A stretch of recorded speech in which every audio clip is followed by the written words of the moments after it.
Hello, this is Spartan Commander, and this is the 324th Rome Total War Brotherhood game that I've put onto YouTube. Just before I introduce the teams, I'd just like to say, as you know, I number my battles and I don't name them. But if I was to name this battle, I would name it the Battle of the Generations. And I'll explain a little bit more after I've introduced the teams. But I think when I show you the teams, you'll see what I mean. This really is a Battle of the Generations, and I hope you enjoy this battle. Okay, our first teammate is Brotherhood member Uther, who has bought the Rome Scipio faction. What's he got? I think he's got something like 12 infantry there. Yeah, you've got 12 infantry. And just to show you a very little used unit on Rome Total War and 31k is a peasant unit. But remember, like we've talked about before, they're a 120 man unit, and as long as they stand their ground, they'll soak up pilers as good as any other expensive unit. So to use a 120 man peasant unit within your piler shield could be a good idea. And Uther always brings serious cavalry here, and as you can see, this is no exception. He's got 8 upgrades on his cavalry, so that's 2 experience stripes, gold shield, gold attack on his cavalry, and he's got 6 cavalry units there. So that cavalry is extremely serious, as it always is, and that looks a pretty solid army to me. Our next teammate is Brotherhood member Spartan Leonidas, who has bought the Rome SPQR faction. And if you notice here, he's got 3 archers there, and I think he's got something like 13 or 14 infantry there. So look at the upgrades. So he's got mixed upgrades on his infantry. Some of his infantry have got an experience stripe, gold shield, gold attack, and some of his infantry have just got gold shield, gold attack. They're saying, newer players to Rome Total War, I know you're very interested in the upgrades we put on our armies, on our army builds. And as you notice there, he's got 4 cavalry. Let's have a look at the upgrades on his cavalry. And as you see, he's got an experience stripe, gold shield, gold attack. You'll see a lot of old generals, they don't just have gold shield, gold attack on their cavalry. Very often they'll put a stripe on. Okay, our next teammate is Brotherhood RTW player Popeye, but his real name is Scorpion King SR. So he's called himself Popeye in this battle, but it is really Scorpion King SR, as you know, a very experienced RTW player. And I see he's bought 5 archer units. And look at the upgrades on these archer units. 8 upgrades, so that's 2 experience stripe, gold shield, gold attack. Now that is a lot of upgrades to put on your archers, but I think I know why he's done that, and we'll see as the battle unfolds. If you notice, he's only got 10 infantry there, but if you notice that he's got his infantry general, which is fully upgraded there. You can see 9 upgrades, that's 3 experience stripe, gold shield, gold attack, and also he's got an eagle unit for extra morale. So yes, he's only got 10 infantry units, but he has got 2 morale giving units within that infantry. Let's have a look at his cavalry. And there you go, 7 upgrades, an experience stripe, gold shield, gold attack. As I say, a lot of the old RTW generals usually put a stripe on their cavalry. So that's a pretty solid Scorpion King army there. And our last teammate is myself, Spartan Commander, who's bought that very old 8-9-year-old army of about 12 infantry and 6 cavalry there. So that's my army there. So that's our team. Looks pretty good to me, but you wait till you see the other team. And here is the other team. We have RTW player Chuck Monk, who has bought the Macedon faction. As you know, Chuck Monk, very good RTW player.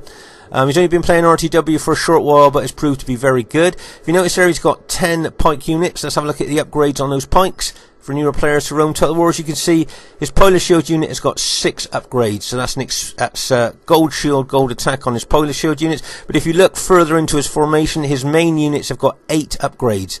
So that's 2 experience stripe, gold shield, gold attack on his main pike units there. Those main 8 pike units, and as I say, you've got his Polar Shield unit. But if you notice, see how long the pikes are that those Macedon pikemen bring. Now our Roman troops got to fight all the way down those pikes to kill the man on the other end. So that could be a real difficult task, or the upgrades they've got. And I see he's got 6 units of companion cavalry, which he's put 6 upgrades on. So that's gold shield, gold attack, and of course we do call them the winged horsemen as well, because of the kind of wings they've got on their helmets.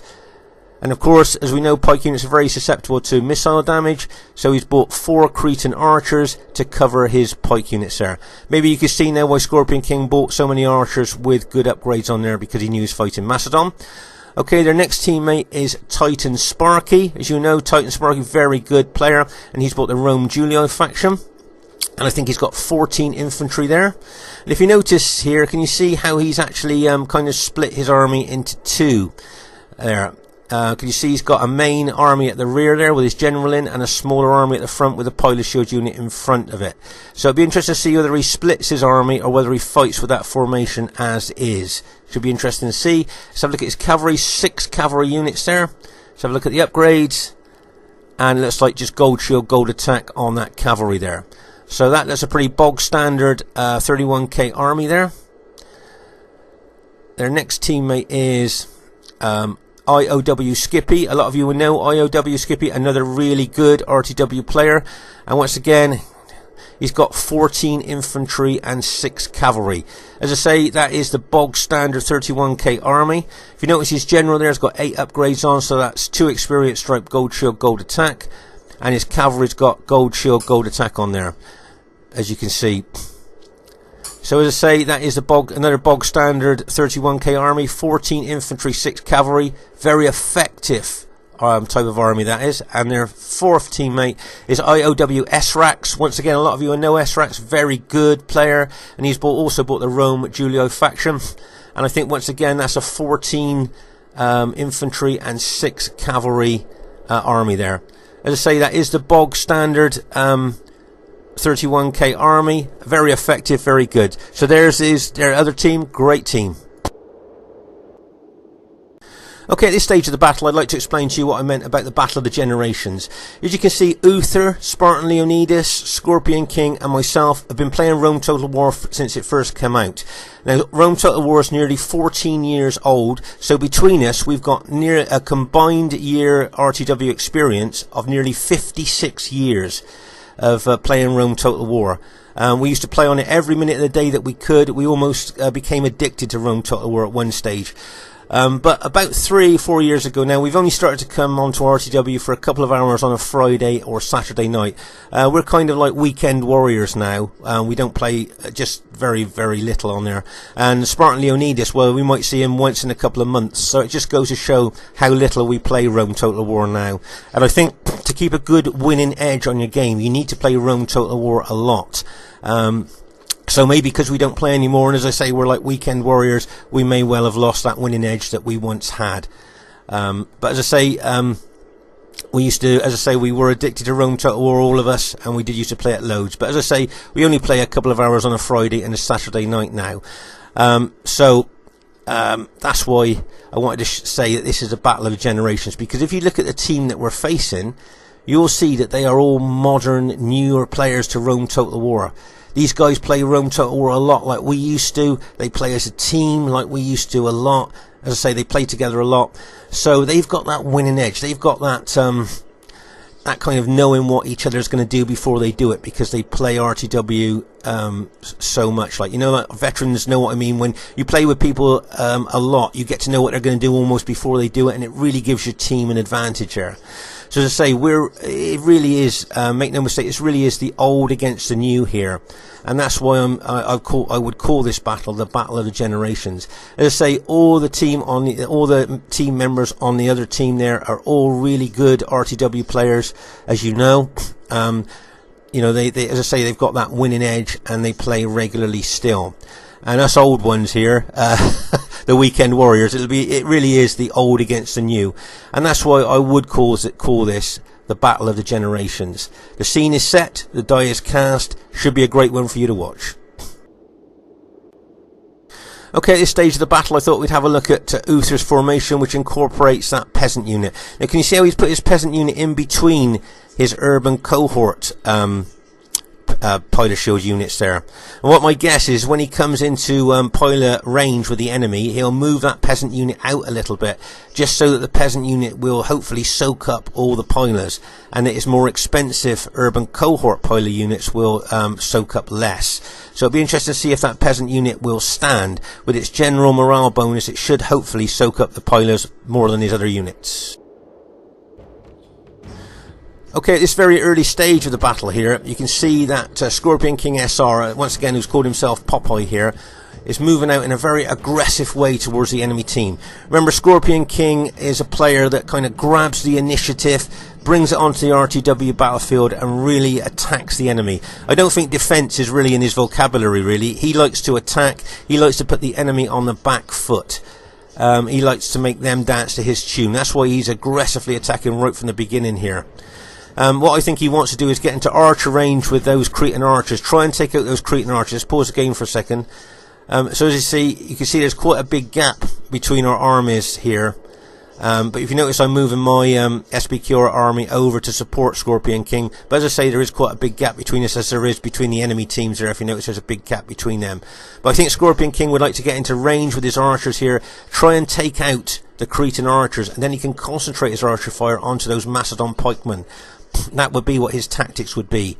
So if he can take out the covering Cretan archers, and as I say, concentrate his archer fire onto those Macedonian pikemen, which we know are very susceptible to archer fire. That's what I'm guessing that Scorpion King's tactic will be here.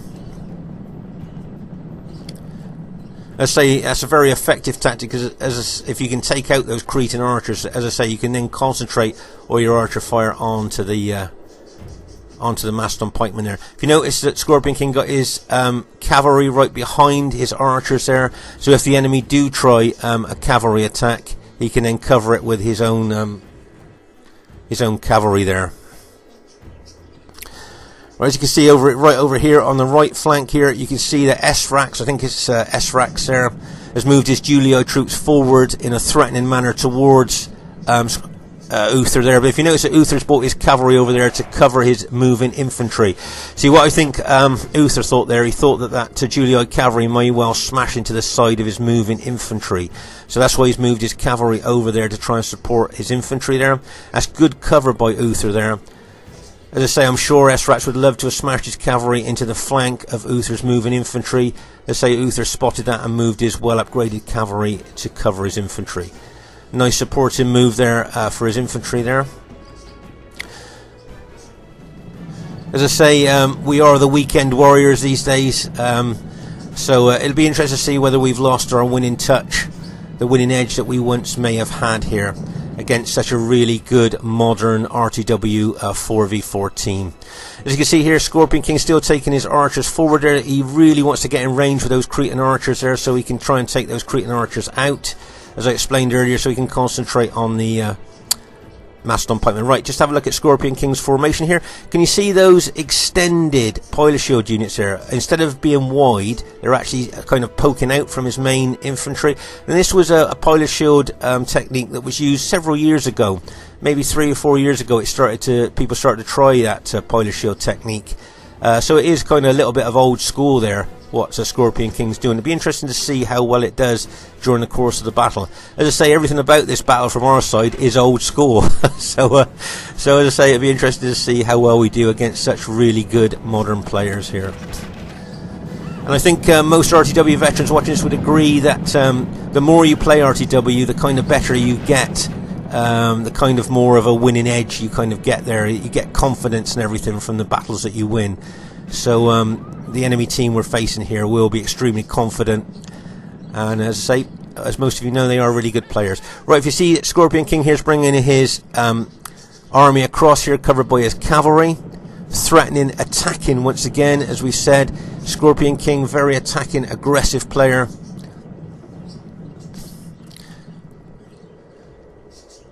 Moving towards the enemy line. As I say, he's got his archers concentrating on those Cretan archers, trying to take them out.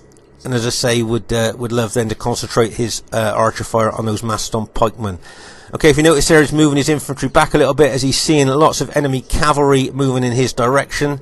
So that could well be quite a good move there.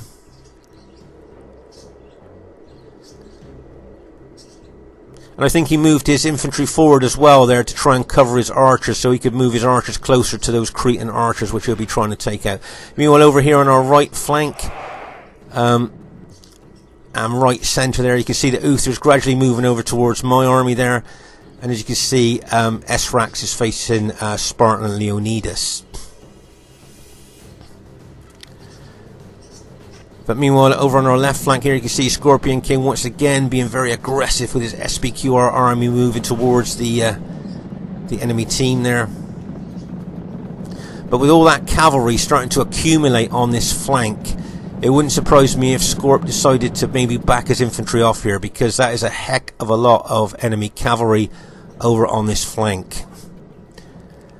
And it wouldn't surprise me if they tried a ride-over tactic. Do you remember we've talked about the ride-over tactic in other battle videos that was tried about 5, 6, 7 years ago, where infantry attacks the enemy infantry in front of them, and then all that cavalry rides through them and smashes into the enemy army.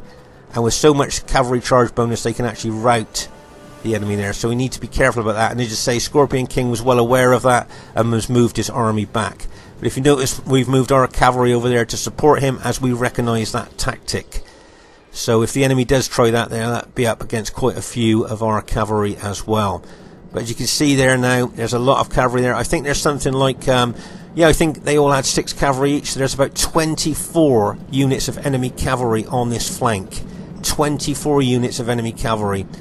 And as I say there, if he attacks with Scorpion King's infantry, pin and hold his infantry, and all that cavalry charges through his infantry into Scorpion King's, then that's how you get mass routes. So that's why we've brought our cavalry over. We've seen this tactic before, as I say, 6, 7 years ago. So we're well prepared for that if they do try that particular ride-over tactic. So there's the setup of the armies so far. As I say, once we get into the actual battle itself, hand-to-hand fighting, this should be a great one for you to watch, and I hope you enjoy it. Okay, let's just pause again for a second here. So as I say here, Scorpion King here with his formation here is facing all that enemy cavalry. And as I say, this is reminiscent of the old ride-over tactic that, as I said, was used about 6, 7 years ago here, where they would love to smash their cavalry through. But if you notice that he's moved his infantry out there in kind of a bit of bait there, because he knows that our cavalry is better upgraded than theirs. Remember, most of our cavalry got at least 1 experience stripe on. Remember, Uther's got 2 experience stripe on. So I think what Scorpion King's doing here is kind of baiting their cavalry, hoping they might attack. And even though they got more numbers than us on that flank, maybe the upgrades on our cavalry might be able to take them out. So I think that's a tactical bait move there by Scorpion King. Meanwhile, over on our right flank here, not a lot going on. As you see, Scorpion King facing Esrax. You've got Uther there, blue Scipii troops there, and my army there as well. But meanwhile, over on our left flank there, you can see that Scorpion King is stuck out a little bit. Okay, at this stage of the battle, you can see that Esrax and Scorpion King SL are now exchanging pilers.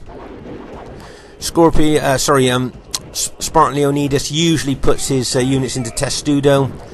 As you say, newer players to Rome Total War, you might not have seen this before. Just show you how a unit forms Testudo. And this is a real formation used by the Roman army. And it's really good. It stops kind of all missiles. There you go. You can see it's forming there. You see how it's defended on the top, so arrows and missiles just bounce off, and the flanks and the front. That's extremely good formation that the Romans formulated all those years ago, and proved extremely effective on the battlefield.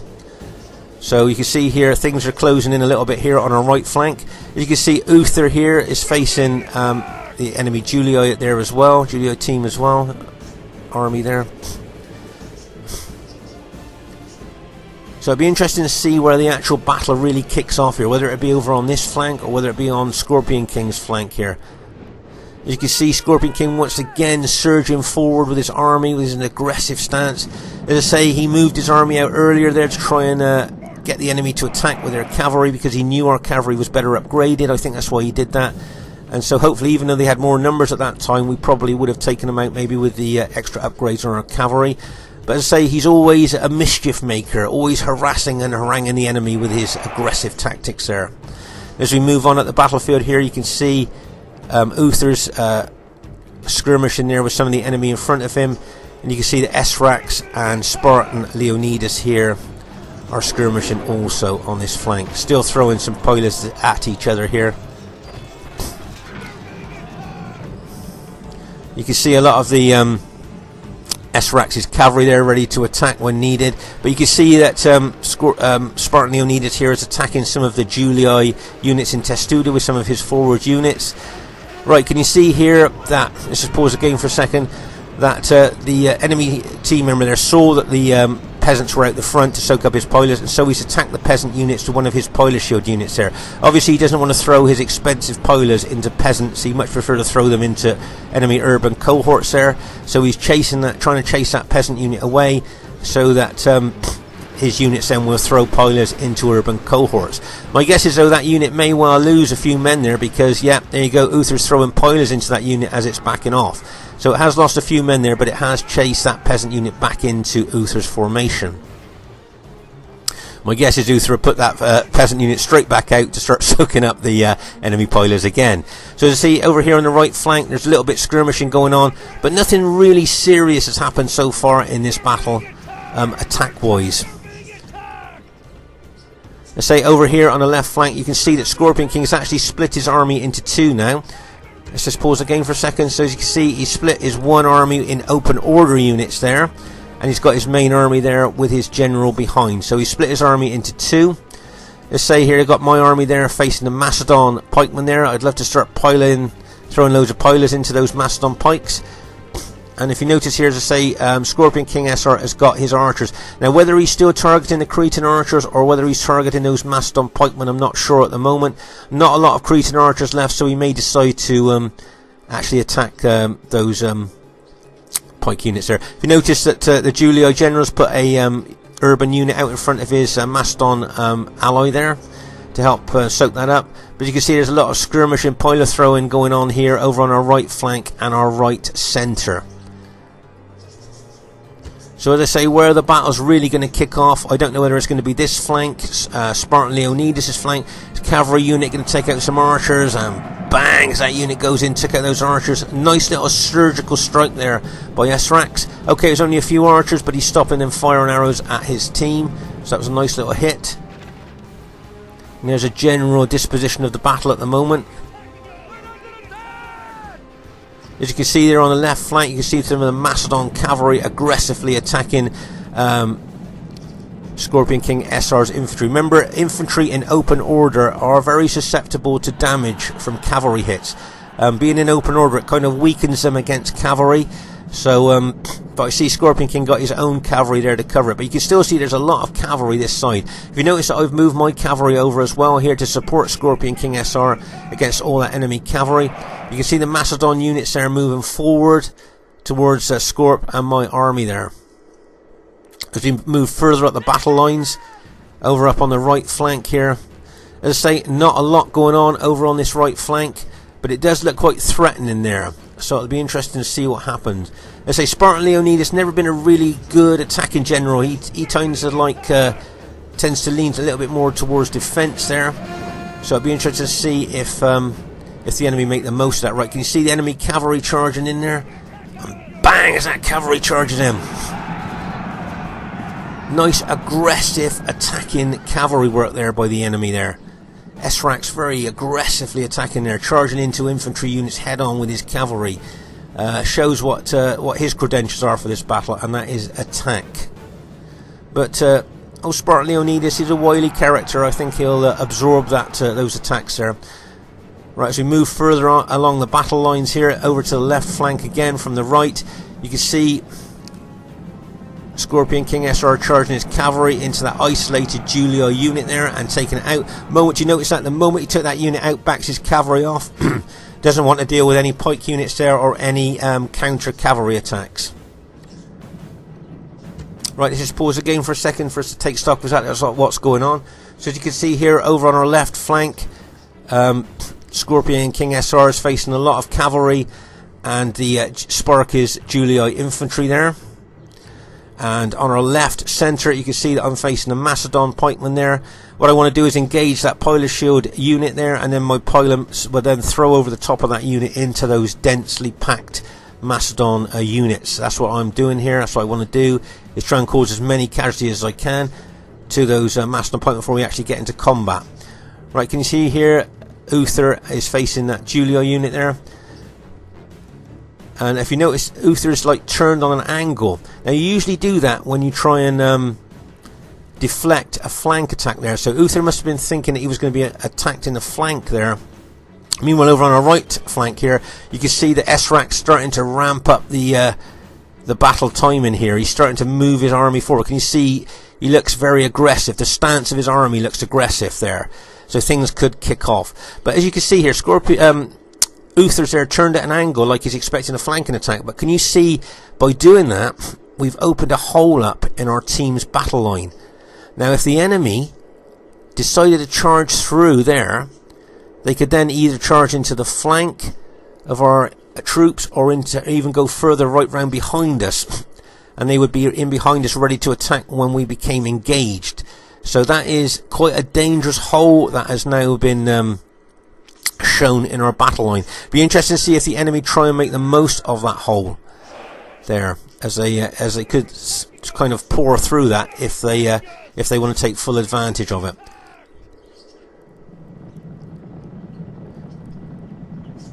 So it'll be interesting to see what the enemy does. If you notice here, Scorpion King SR is moving some cavalry over to try and plug that hole. Like I said, here I'm throwing in loads of pilers, hopefully into those Macedon pike units there. You can see a lot of casualties. You can see how thin those pike units are. They've suffered a lot of casualties. Scorpion King SR smashing in with some cavalry into the flank of those Macedon pikemen. Very aggressive attack there. But as I say, can you see the gap between Uther and my army now? That is a massive hole there now. And if the enemy decides to pour through there, that could really cause us problems. So that is a massive hole there that the enemy could take full advantage of. And if they charge through there, especially with cavalry, they can get in behind us, charge into our flanks.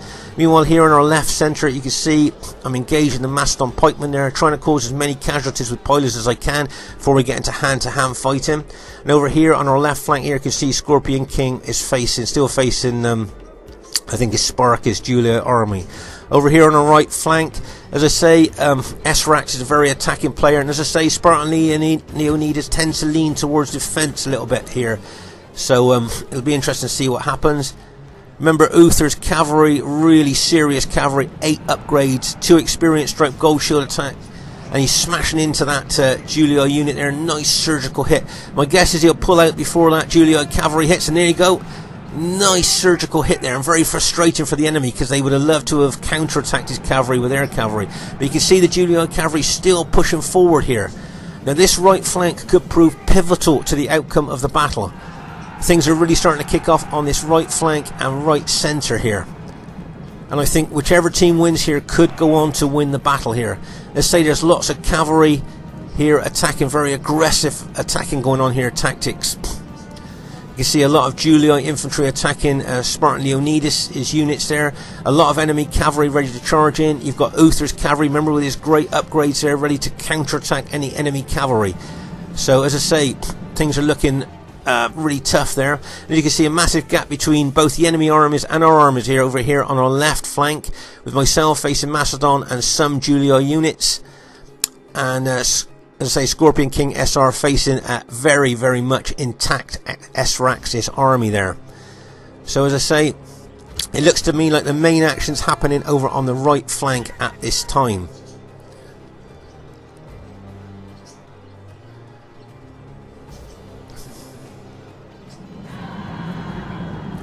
Right, you see that Macedon cavalry there? Just pause the game for a second. Seeing the gap between our two armies there, that Macedon cavalry was tempted to go through. But notice that Scorpion King SR spotted that gap and has moved his cavalry over to try and plug that gap, to stop cavalry getting through that gap in our battle line there. So that was a nice tactical move there by Scorpion King. I've got my cavalry there also to back up Scorpion King if we need to counterattack any cavalry that tries coming through that hole in our battle line there.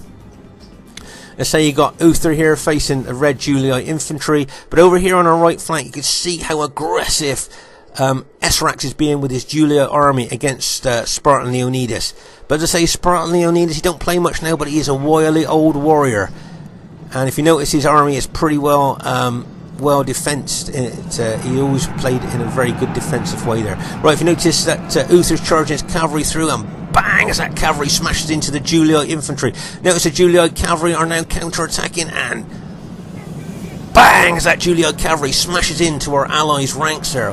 What a hit by that cavalry. More Julii cavalry coming in. Oh my gosh, right, let's just pause the game for a second. Right, as you can see, there's loads of Julii cavalry and infantry smashing into our right flank here. As I said before, this could prove pivotal to the outcome of the battle, whoever wins here. And it looks like our team is under a hell of a lot of pressure there by this modern, really good team play by the enemy there. You can see Uther facing the Julii infantry there. But as I say, over on that right flank, things not looking very... Can you see it? I'm sending my cavalry over. I don't like the look of what's happening on our right flank, so I'm sending my cavalry over to try and support. Meanwhile, here you can see that SR's cavalry are facing that Macedon cavalry and a couple of enemy Julii units there. And over on our left flank and left centre here, you can see there's not a lot going on in comparison to what's going on over on our right flank. We're just kind of doing a bit of a hold and contain part of the battlefield here. But it seems to me that the main part of the battle here is over on the right flank. And as you can see, our team is under a hell of a lot of pressure here on this right flank and right centre. Lots of enemy cavalry charging. Let's just pause the game again. Can you see there's 3 cavalry units still over on that right flank, even though I've moved my cavalry over. Now maybe those cavalry units might have been more useful on this flank here to help against us, because I'm bringing my cavalry over here, and there's still, as I say, 3 fresh enemy cavalry units still over on the other flank. Right, you can see I'm charging my cavalry. Now what I'm hoping is my ally's going to charge in with my cavalry, so we get a double charge hit right there. Can you see Uther's seen my cavalry come over, so we're both charging in together, and bang and bang as our cavalry goes in. Now the enemy Julii cavalry are attacking, and bang as that enemy Julii cavalry hits. That is a one massive cavalry hits going on there in that part of the battlefield. Let's just pause the game for a second. Now this could prove pivotal, whoever wins here. Can you see a lot of the enemy cavalry are running into friendly routing troops, so their morale will be dropping. When they see a friendly troops routing, their morale drops. And I'm going to try and push through with my cavalry. Uther's trying to push through with his cavalry as well. So as I say, this cavalry charge here in this area could prove pivotal to the outcome of the battle. Let's just see what happens. As I say, there's loads of enemy Julii infantry in there as well. Okay, so we've charged in there. A lot of the enemy Julii infantry and cavalry are starting to rout at this stage of the battle. Now I'm tempted to chase down those routers, but I've decided to turn my cavalry back to help try and finish off the infantry that are here on the right flank. I know a lot of those routers will rally, but I think at this stage of the battle we need to secure our right flank here, take out all the enemy here on this right flank, and then maybe try and roll the enemy up from right to left. I see there's some Julii cavalry were thinking of charging in, could see what happened, and then backed off. Right, let's just pause the game for a second. Okay, so we've managed to rout the enemy after a fierce battle on our right flank. We now want to start trying to roll the enemy up from right to left. We will now move on to our right centre there, where we try and roll up the enemy Julii army that's there. Uther's doing extremely well to hold. As you can see, some Macedon cavalry have got through here. They must have, in a combination with maybe Pikes, beaten Scorpion King's cavalry that was holding that centre, but the Macedon cavalry are now broken through that hole that was in our battle line. Okay, you've got my infantry there still facing the Macedon infantry, and Scorpion King facing the Julii army there that has done a left flanking action. So it'll be interesting to see what happens on this left centre and left flank. Can we hold here when our teammates try and deal with the enemy on the right flank, which we've done, and the right centre?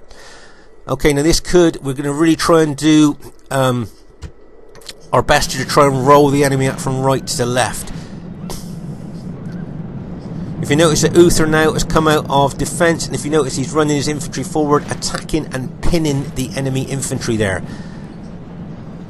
As you can see, some Macedon cavalry coming in behind them.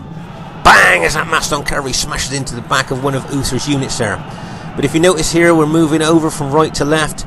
As I say, trying to roll the enemy up from right to left, taking out those Julii infantry in the right centre.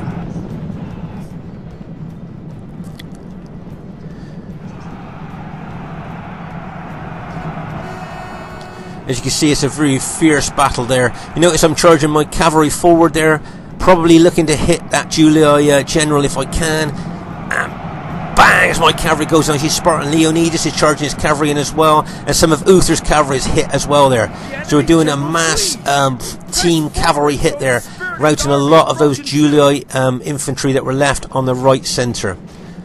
Okay, let's just pause the game. So after a fierce battle, we've managed to beat the enemy on our right flank and beat the enemy in our right centre. So the enemy's left and left centre now has been broken by our team. So we've done really well there. And as I say, you can see Scorpion King looks like he's only got 3 infantry units left in his army, and I've got my army there facing Mastodon, Pike units, and the enemy Julii units there as well. But as I say, over here on our right and right centre, we've done extremely well against the enemy team. But there's still Mastodon Pikemen, and Esrax's army is basically intact. His infantry are anyway there. So as I say there, nice combination hits there from our team. I think there's proved positive and pivotal over on this right flank and right centre there.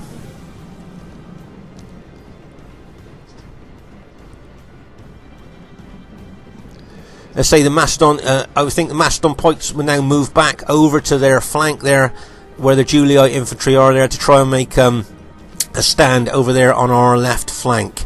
You notice the Mastodon Pikemen, several of the units are moving back to their Julii ally there.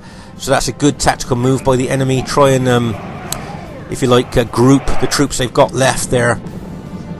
As I say, we're trying to roll them up from right to left, but a lot of our units are very battle damaged. A lot of our cavalry are battle damaged there. If you notice, I'm just charging my cavalry into enemy infantry units that's just rallied there. But if you notice, the Macedon pikemen there have maybe made a wall there to try and stop reinforcements getting over to us. Whereas Esrax's infantry is trying to do a flanking action there against my army and Scorpion Kings. And as I say, that pike general may be trying to put a pike wall up there to stop reinforcements getting across. So I'd be interested to see how we deal with that. Notice I'm moving my infantry back. I've spotted the left flanking action there. I move my infantry back. I want to face the threat. I don't want to let them come into the left flank of my army. And as I say, our allies, as you can see, our allies are now moving over to help us out there. But Scorpion King's arm is held really well there, bearing in mind he only had a small amount of infantry and he had a hell of a lot of pressure on him nearly all the way through the battle there. So we're starting to charge our cavalry in there to try and neutralise the enemy attack on what's left of Scorpion King's army. And bang, as that cavalry goes in, and bang, as that Julii cavalry counter-attacks there. Right, let's just pause the game for a second. Right, as you can see here, I'm charging my SBQR infantry into the fray. We got a lot of enemy cavalry as well as infantry here on our left flank, attack of Scorpion King, what's left of Scorpion King's army there. As I say, I'm charging my infantry in to attack the Julii and Mastodon infantry there. As you can see, Spartan Leonidas is bringing his SBQR troops over, ready to engage those Mastodon troops there. If you notice at the back, you see I've got my cavalry ready to charge in wherever I think necessary, maybe into the back of these guys, maybe hit Mastodon when they're engaged, or even over into the back of those Julii troops there. But wherever I'm going to attack, they're ready to go in when ready. As I say, we're sending troops over here to support Scorpion King SR as much as we can. You can see cavalry going in, and bang, as that enemy cavalry smashes into our units.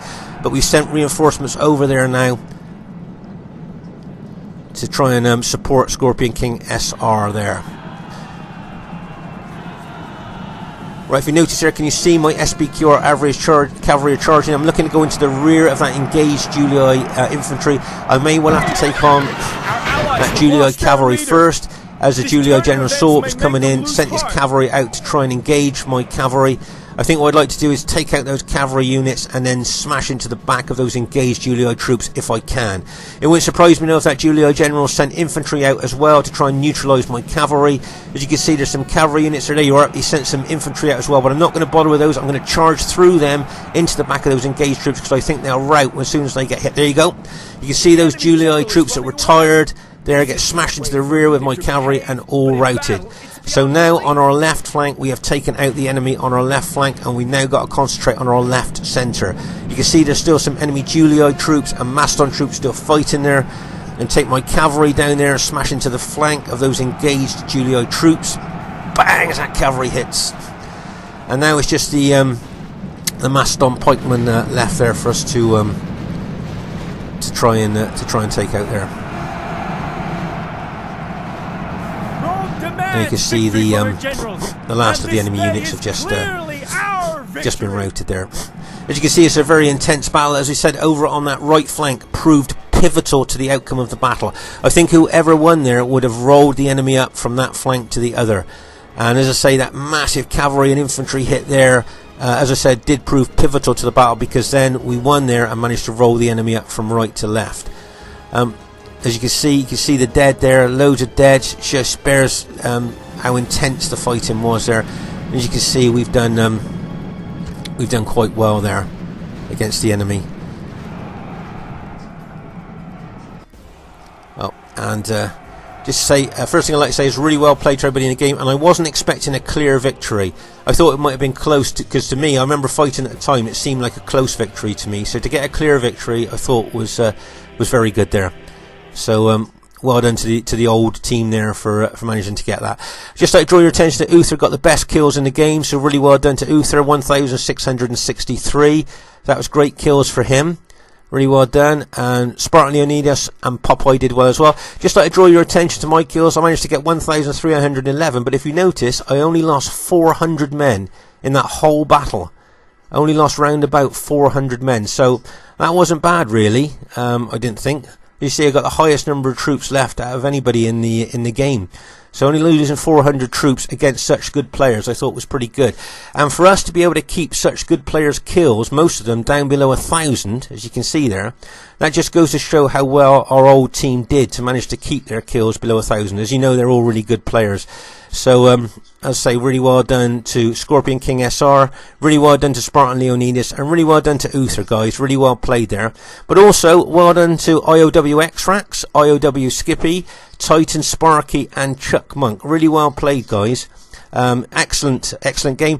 And as you can see, we are the weekend warriors. We only play like a couple of hours a week. So I think for us to play so well as a team together and manage to even get a clear victory against such good, modern, regularly playing players there, I thought we did quite well. But I'd just like to say once again, really well done to everybody in the game. And let's say players that don't play RTW anymore because you're worried about your skill level, as you can see, we don't play much and we still managed to get a clear victory. Spartan Commander saying bye for now.